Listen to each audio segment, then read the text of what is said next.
RPP Noticias, la voz de todo el Perú. Nos acompañamos hasta las 2 de la tarde. Vamos con temas que pues son importantes. Entramos a nuestra secuencia familia y justicia y vamos a hablar qué ha pasado en estos últimos días, ¿no? En estos últimos días hemos sido testigos, ¿no?, de unas audiencias, ¿no?, a las que ha estado sometido Ricardo Morán. Ricardo Morán, creo que muchos quienes nos escuchan y nos ven lo conocen. Es un hombre público de televisión, productor, guionista, escritor, director de cine, televisión. Y bueno, él atraviesa momentos difíciles porque no puede inscribir a sus dos hijos, ¿no?, en el RENIEC con la nacionalidad peruana. Y muchos sabemos que él pues decidió tener a sus hijos en el extranjero producto de un vientre subrogado. ¿Y qué ha pasado con las autoridades en el Perú? En el Perú no reconocen tal hecho al no estar el nombre de la madre, ¿no? Lo que crea un vacío legal en el sistema que ya... un vacío legal que muchas mujeres pueden inscribir a sus hijos, por ejemplo, sin la necesidad del nombre del padre. Es como un vacío legal que existe. Para entender qué dice la ley al respecto, para saber qué dice la ley peruana, ya tenemos a una abogada en el estudio, una abogada en Derecho en Familia, Milagros García, directora general en ECADEP. Bienvenida, abogada, a Siempre en Casa. Hola, ¿cómo estás, Diego? Buenos días. Bueno, a ver, ¿qué tenemos que entender primero de este caso, partiendo de este caso de Ricardo Morán? ¿Qué es lo que debemos tener en cuenta con respecto a la ley peruana, ¿no? ¿Qué dice la ley peruana acerca de los vientres subrogados o niños nacidos en otros países, por ejemplo, donde solo figura el nombre del padre o de la madre, no sé? Bien, sí, es un tema bastante controvertido y tiene que ver primero con el derecho a un nombre, ¿no? Al derecho a una identidad, que es un derecho universal, es un derecho supranacional que también aterriza en las normativas que lo regulan. Aquí el cuestionamiento que se efectúa es debido a que el Código Civil establece cómo debemos de llamarnos, ¿no?, sobre el nombre, ¿no? Se señala que el primer nombre tiene que ser el primer apellido del padre, el nacido, y el primer apellido de la madre, ¿no? En este caso, ese presupuesto no se da en primer término, porque Ricardo Morán ha tenido con técnicas de reproducción asistida, ha sido padre, ha gestado, realizó un contrato, un convenio de madre subrogada, y así implantó un óvulo, se fecundó un óvulo donado en el vientre de una tercera persona. Entonces, esta persona albergó en su vientre a un hijo con el que no tiene carga genética, no existe una filiación. Y es más, ¿no?, se realizó un proceso judicial en Estados Unidos con la finalidad que ella renunciara, ella y su esposo, que son norteamericanos, renunciaran a cualquier derechos y obligaciones respecto del menor. Y entonces ellos...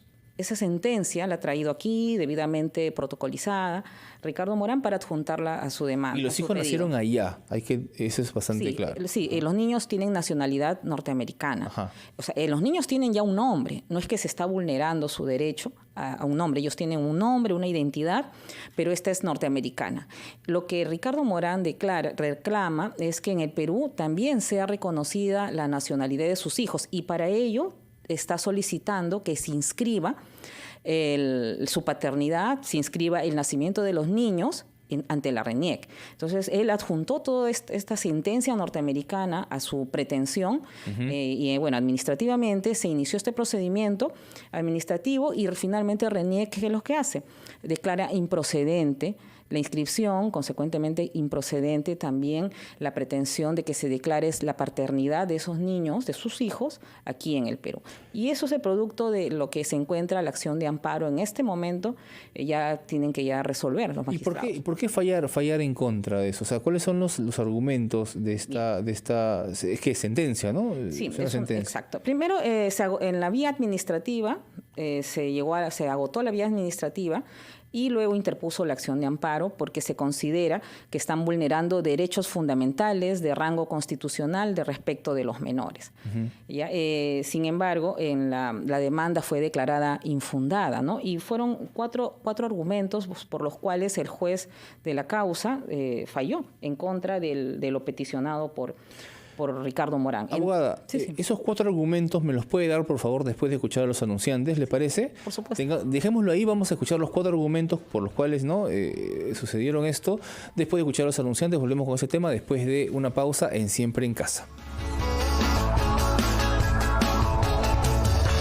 Ya estamos de regreso en Siempre en Casa, estamos en nuestra secuencia Familia y Justicia, hablando acerca de lo que dice la ley con respecto a la nacionalización de niños nacidos en el extranjero, donde solo figura el nombre del padre. Tomábamos de base el caso de Ricardo Morán, ¿no? Y estamos conversando con la abogada Milagros García, experta en Derecho en Familia, que nos explicaban los 4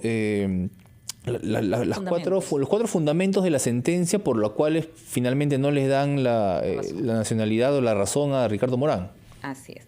Bueno, el primero de los argumentos es que para el juez, el juez racionaliza que la RENIEC tiene las razones fundadas, o sea, fundamentó debidamente su resolución, que declaró improcedente lo pedido por Ricardo Morán, porque fue fruto de un procedimiento regular a nivel administrativo, y segundo, que tuvo la debida motivación, o sea, los argumentos, los fundamentos de la RENIEC han sido sostenibles legalmente. Entonces, siendo esto así, lo resuelto por la RENIEC tiene pues la validez necesaria para que se pueda cumplir esa resolución, en este caso no dándole la razón a Ricardo Morán. Eso es uno, ¿no? Después, porque la RENIEC considera que la dación de una situación así, de haber accedido a lo pedido por Ricardo Morán, hubiera contravenido normas de orden público. Por ejemplo, ¿no? Y me gustaría acá un pequeño espacio para señalar lo que dice el artículo 21 sobre el Código Civil sobre inscripción de nacimiento. Se reconoce acá cuando el padre o la madre efectúe separadamente la inscripción de nacimiento del hijo nacido fuera del vínculo matrimonial, podrá revelar el nombre de la persona con lo que hubiera tenido.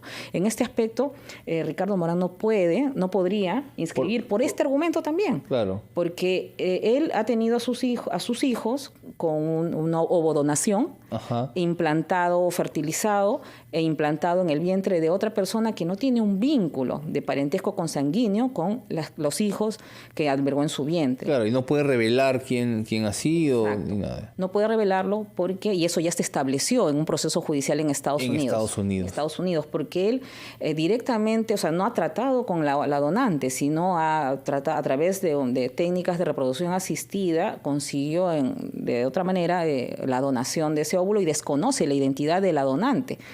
La identidad que se conoce es de la madre subrogada, de la señora que, digamos, realizó el trabajo de vientre de alquiler. Entonces, esa es una situación que contraviene nuestro Código Civil en su artículo 21, ¿no? Y en el que mismo que señala, que dice, en este supuesto, el hijo llevará el apellido del padre o de la madre de lo que no inscribió, así como presunto progenitor, en este caso, nos establece un vínculo de filiación, efectivamente, pero tendría que contener el dato, tendría que saberse la identidad de la madre, cosa que es imposible en el caso de Ricardo Morán, ¿no? Ahora, lo que han dicho algunos abogados es que, por ejemplo, que al margen de lo que diga el Código Civil, ¿no? Se debería aplicar el interés superior del niño, el derecho a la identidad. Usted ha explicado al principio que eso no se está vulnerando, o sí, o qué tiene que ver acá, o cómo podría tomarse en cuenta el tema del derecho a la identidad. Porque al fin y al cabo el padre es peruano, ¿no? Si bien ellos nacieron mediante el método que fuera en Estados Unidos, el papá peruano está acá, quiere vivir acá, y hasta donde tengo entendido, Ricardo Morán tiene que entrar y salir cada 6 meses para poder renovar el tema de sus hijos, o sea, para que no estén como ilegales acá. Entonces, ¿qué opina de eso, o qué dice la ley, que más allá o esta opinión, ¿no? El tema de que, a pesar del Código Civil, deba considerarse el interés superior del niño? Claro, hay un vacío legal. Hay un vacío legal porque si en el caso, digamos que Ricardo Morán hubiera acudido a estas técnicas de reproducción asistida aquí en el Perú, la situación sería otra. Que las hay, pero no del mismo modo que en Estados Unidos, como lo ha hecho él. Claro, las hay. Acá también se puede haber donantes, o también se puede, por ejemplo, yo he visto varios casos en los que una hermana le dona el óvulo y con su cuñado lo fecundan y se lo implantan. y así Ya. tiene un hijo. Eso sí está permitido acá. No está regulado. No está regulado. Habría que precisar primero que las técnicas, la ley de salud permite que se acudan a técnicas de reproducción asistida, pero establece que estas deben de ser de la persona que va respecto de la madre que va a conseguir a su hijo. O sea, puede acudir a estas técnicas, pero no puede ser una tercera persona que como fruto de estas técnicas de reproducción asistida pueda albergar un vientre, porque eso no tiene regulación en el Perú. Entonces hay un vacío legal. En el caso de Ricardo Morán, lo que él pretende, lo que él quiere, invoca el derecho de identidad. Los niños tienen obviamente una identidad, pero lo que reclama es que los niños tengan la doble nacionalidad, y eso se va a lograr si ellos están inscritos aquí en el Perú, tendrían una nueva partida de nacimiento que establezca que él es el único padre. Pero como ven, el primer Claro, el RENIEC conveniente, quien ha dicho, pues, claro, y la RENIEC no. se ampara en las normas que tenemos vigentes, que no establece, no está prohibido. Lo que no está prohibido legalmente no está impedido de realizarse. En este caso podrían realizarse estas técnicas de reproducción asistida y poder otra persona, una madre subrogada, llevar un embarazo para llegue al parto y han convenido, ¿no?, previamente cómo va a ser la entrega del menor y todo, pero legalmente en Perú la mujer que da a luz a un hijo, que pasa por este procedimiento de parto, a respecto de ella es que se establece que existe la maternidad, consecuentemente la filiación entre el menor y la mujer. Entonces, Claro. si eso hubiera sido si lo hubiera realizado aquí, pero como no se cuenta con la identidad de la madre, o sea, hay un vacío legal, que sí es una tarea de los legisladores que tendrían que al respecto pronunciarse, emitir una ley, porque existen actualmente muchos niños, muchos casos. Está hablando del Congreso. Claro, el Congreso de la República que conservador, digamos, tendría que legislar al respecto, porque muchos niños, como el caso de los hijos de Ricardo Morán, no pueden acceder a la doble nacionalidad teniendo el derecho para ello porque su padre es peruano. O sea, hay casos como el de Ricardo Morán que o sea, es algo usual, digamos, es algo que pasa. Sí, pero se resuelve de una manera, no es público, ¿no? Claro, de manera soterrada. El tema de Ricardo Morán es porque pues, es su personaje, ¿no? Pero no es que sea el único caso. No. Existen muchos. Y conozco de varios, ¿no?